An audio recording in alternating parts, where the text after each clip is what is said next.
What's up? This is Yuda again for BeatLab, another episode of Should I Buy It? Today we're talking about Arturia Pigments. This is kind of like their entry into the synthesis world that is not an emulation. They have a big collection of emulated synths based on vintage synths, but this one is a new kind of creation, very modern, very intuitive, very cool stuff. So let's check it out. Let's see what it's all about. Okay, so this is Pigment. I have it loaded up in Ableton. And first thing I'm going to do is I'm going to go right here under the preset category, templates. Let's go default. It's giving us the default. Nice. Now, Pigments have a few engines, and we have two oscillators. We can choose whatever engine we want on them. Let's first of all start with the basic one, which is the analog, just a virtual analog subtractive oscillator. So here we can choose just basic waveforms. We can of course change the width of the square, the pulse width, change the coarse in semitones. We can sync it, and we can even turn on FM. And here's the volume. And we have three oscillators in this virtual engine. So I can bring up these three oscillators. Each one of them can have its own shape, of course, key tracking, and even FM. Here we even have a noise generator, what type of noise, and modulation, which we can visualize, which is great. It's visualized. What's the modulation from oscillator 3 or from noise? Nice, so kind of like FM. We can even turn that off if we want, if we don't want oscillator 1 to be affected by the modulation. Nice, so pretty straightforward. Here we have the tuning section, which you can create some really cool stuff here. So first of all, the coarse is just like the overall pitch of all the engines. Fine tune. We can even drift in the analog. So the pitch slightly kind of drift away to create more kind of an analog oscillator vibe. Here we can turn off key tracking. So now it doesn't matter which key I hit, it's always going to be the same note, same pitch, good for like drum sounds and stuff like that. And very cool thing here, we can quantize the repitching, which is awesome. Here we can actually tell it what type of notes we don't want. So let's do like pentatonic.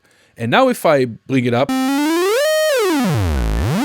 it's all quantized, which we can do some cool stuff with the modulation.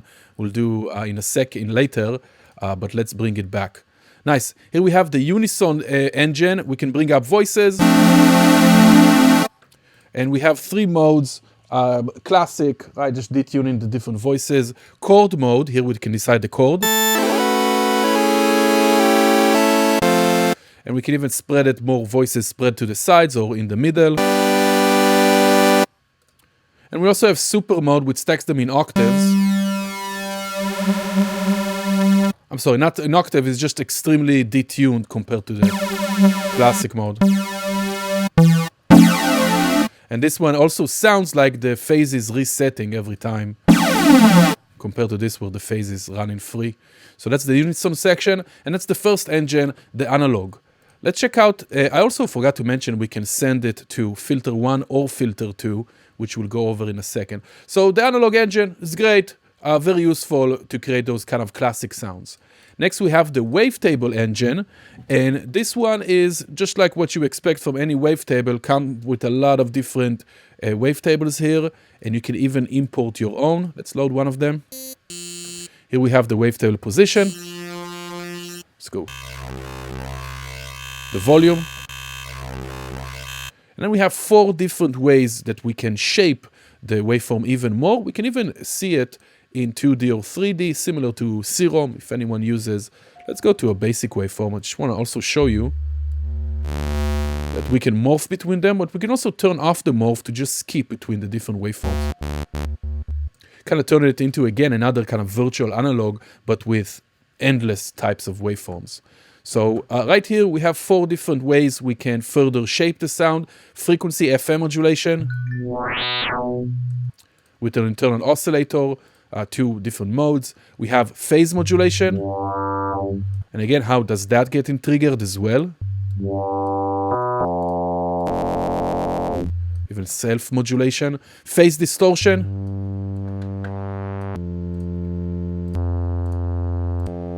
What kind of waveform? What kind of modulation does it does? And wave folding.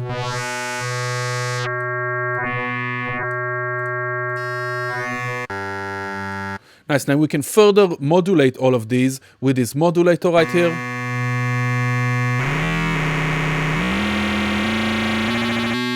This is the oscillator that all this modulation, wave shaping are based on. We can change what type of waveform we want here as well, even noise. So that's the wave table. Everything else is the same when it comes to the oscillator. And lastly, and this is a new addition in version 2 of Pigments, is the sampler. And the sampler is super dope because it's a granular sampler. Let's go here, the main. And by default, there's an electric piano. Let's just listen to that. Nice, we can turn on the granular engine. And now it's starting to play back in many different playheads. Let's bring it up even more. Here's the time of how long does it actually play of the sample. The density, if you want more or less grains. And a lot of different way of changing the direction of the grains. So now everything is reversed. The pitch. The start, we can see they're now starting randomly. And even the density. The size. And the volume of each grain. You can even decide how they're actually moving the grains. And further shape it. So, very cool stuff. Very easy to use. And you can load up to 6 different samples here. Let's load another one here, like chimes.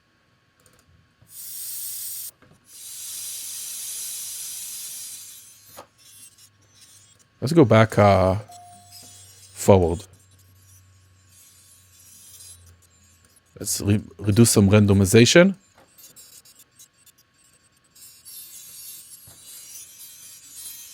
Nice. And we can even edit.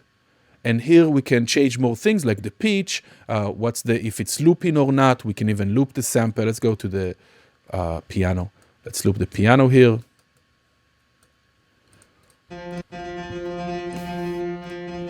Or reverse.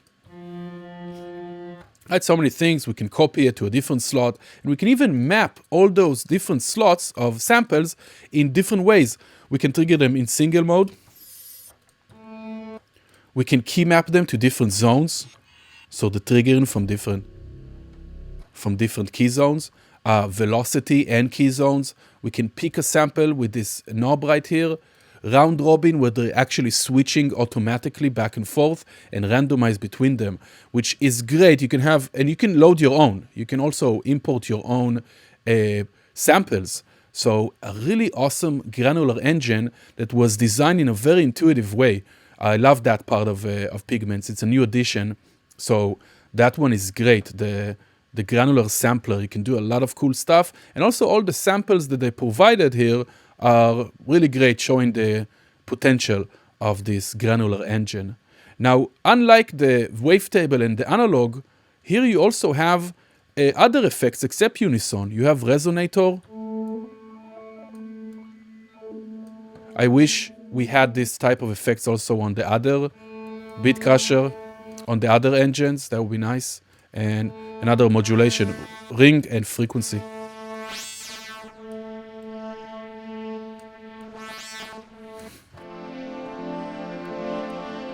Very cool. Nice. Now, all of this is double by 2, so you can even copy this to a different or have a completely different engine on the second one. It's basically 2 oscillators that you can do a lot with.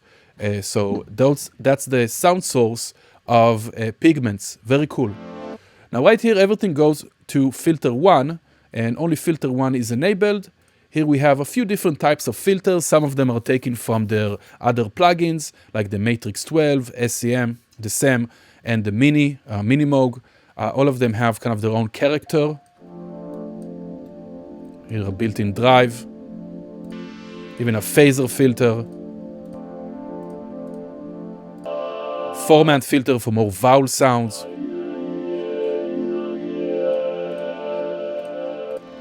And a comp filter if you want more of those metallic type of sounds. So let's go with like Matrix 12, that's cool. We can decide what's the type of filter, right? A band pass, you even have a phase and a low pass here, notch and a low pass, notch and a phaser. Keyboard tracking, panning and volume, really great stuff. This goes into filter 2, and then we have them in serial, although right here, we can actually change them to be parallel. And this is mixable, so you can kind of mix between series routing to a parallel routing, which is very cool. Let's choose something weird here, like let's go with phaser, a lot of poles.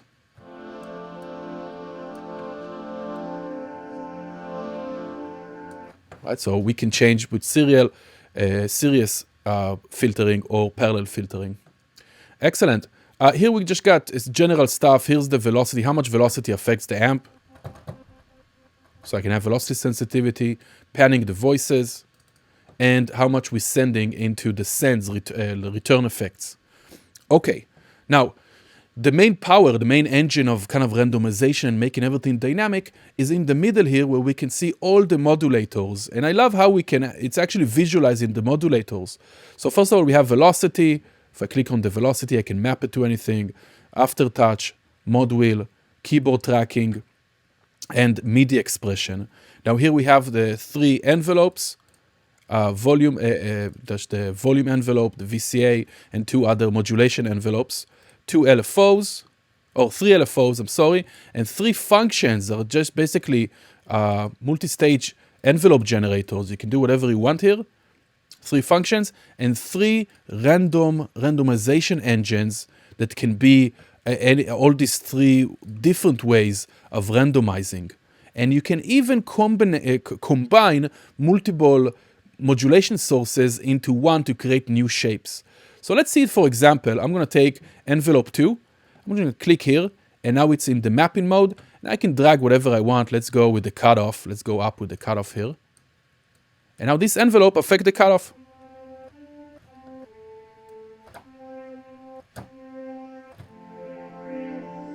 And we can see it open up and closes.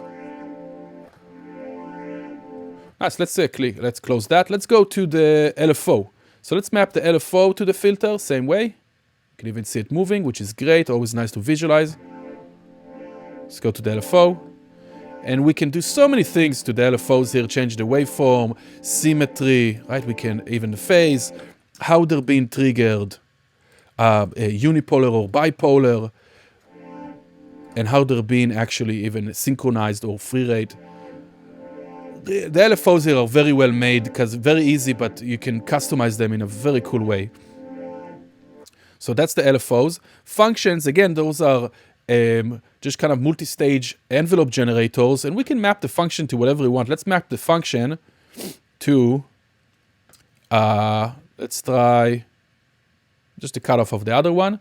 We can see it's moving according to that. Let's slow down the sequencer here.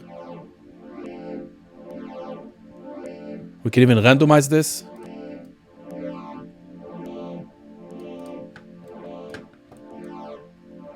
Very cool. And you can edit that in so many different ways. Here we have the random tab, all these random modulation sources. Let's take the turning and map it to the frequency mod. And now we're just randomizing it in different ways. Sample and hold, even binary, just on and off gating, random gating. You can even combine. So let's take, let's say, source 1. Let's take LFO. Here's the LFO. And let's take another source. Let's take the random 2.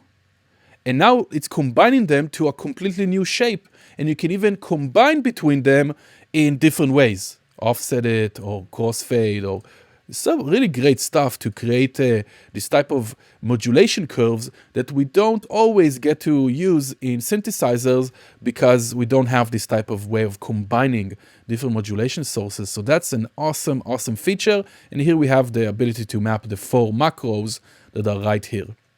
Now, under the keyboard section, here we can actually load custom tuning, like micro tuning for different custom scales, and you can even import your own. So that's super dope. Love seeing that In a synthesizer, we can of course change the response of the velocity, aftertouch, and the key tracking. It has always gliding, polyphony gliding, which is awesome. And even MPE here, where we can have a multi-polyphonic expression from controllers that supports it, of course. I don't have a controller that supports it right now. So that's the main engine right here. The two oscillators, the two filters, and all these modulation sources. Right here, we can also go to a sequencer tab. Here we have a built-in arpeggiator. Let me go with basic sound again, default. Let's go to the sequencer. Let's turn on the ARP. I just arpeggiator, but you also have a sequencer where you can just hold one note and you can tell it what type of notes you want in the sequence. You can have the sequence being quantized to a scale. You can randomize everything. And you can change the rate. And you can even create some polyrhythms, meaning that each type of sequence is going to have its own length, which is very cool. You can do a bunch of really awesome stuff here. So it's a very capable type of sequencer / arpeggiator, built in, really great addition. And here we have the effects section. We have two insert effects, each one of them, two insert tracks, let's call them, and each one of them has 3 effect slots. You can reorganize them. The effects are super simple. Don't expect something crazy. I would say that it might be nice to see like an amp simulator, so we can create more kind of synthesized guitar sounds. But you know, the effects are fine. Nothing too crazy. I wasn't falling off my seat with these effects. They're okay. I wish they were a bit more elaborated. And maybe they do come with some presets, but they're fine. Okay, nice. And you can, of course, reorganize them. You can even move them between different buses. And here we have the send bus, which is another slot for 3 effects, where we have a send knob that we can send our sounds to the return bus, and also the volume of the return. You can even set how you actually route those, serial, parallel, or in reverse, which is also cool. Let me go back. I just want to show you this tuning quantization. Let's take envelope. Let's take envelope 2, apply to the course, and let's make it go up slowly. Oh, and let's turn off the sequencer. Okay. Now, so it's just pitching, gliding up. But if I quantize it, and let's remove a few notes. So it's quantized, it's amazing. So it's quantizing the notes as you modulate the pitch. Love that, that's amazing. I didn't see it in many synths, and that's probably one of my favorite features. So the presets that come with this are okay. You can find some really interesting stuff. I did like the fact that they, let's go, the fact that they added this kind of a place for the artists, the sound designers, to put some info about the patch, and also give us this type of tips of what are the most used or the most kind of changeable controls that we can use, performable, and we can use on the patch. So love those yellow lines. Even explain a tiny bit. So that's great. To be honest, I actually made some preset packs for this plugin for Arturia. I helped an artist called Cheesy. He has a preset pack out there. So me and him collaborated on this preset pack. So I did use this synth a lot. It's very intuitive, very great, very fun to use. One thing I would say is that I did find it to be a bit thin sounding sometimes. You can make it sound fat, but just overall, the Arturia plugins, I think it's just me, but just they sound too thin sometimes, most times. I don't know why exactly. So this has the same kind of character, which is good. It's unified with all the other plugins, but at some points it does sound a bit thin from the other plugins that I use. Overall, Really great, modern, intuitive plugin with some awesome features like the combination of all the different modulation sources and the quantization of the repitching modulation of the tuning section. I love that. The micro tuning you can add, and everything else is very straightforward, very intuitive. So I do recommend this synth. If you're looking for a new type of synth, this thing is great because of the Wavetable engine and the sampling, the Granular sampling engine, makes it very capable for almost any type of sound you can think of, especially things that are more ambient, plucky, pads, keys, chords, leads. Bass, you can do bass, but I did find that for really nasty sounds, you do need some slightly more creative effects. And here we only have kind of the classic effects we can find in most DAWs built in. So you might have to incorporate some other post-processing when designing some nastier, more complex sounds. But besides like very nasty, filthy sounds, you can make anything here, even including very complex type of sounds, thanks to all these function generators and those randomizers and stuff like that. So I'm quite impressed with this synthesizer. Very cool. Definitely worth checking out. Just the demo even, just to see if you vibe with this type of workflow. But I love how everything is visualized. And very quickly, when you change between presets, you can see what's going on, how much modulation is happening, what the macros are doing, thanks to their labeling. And usually they're kind of the same, which is good, kind of unifying between all the presets. So Arturia Pigments, recommending it. If you don't have another synth right now, recommend. I do recommend. If you do already have a synth, check the demo to see if it might, if you like this type of a vibe, because it does, the filters doesn't have crazy types that can create insane things like the other synthesizers we saw, like Serum and Omnisphere and Massive X and stuff like that. But overall, it's such intuitive, really great interface, and recommend it. Check out the full review on our blog post. Leave the video in the description. And that's it. Let me know if you use it, if you like it, what do you do with it. And that's it. Catch you next time.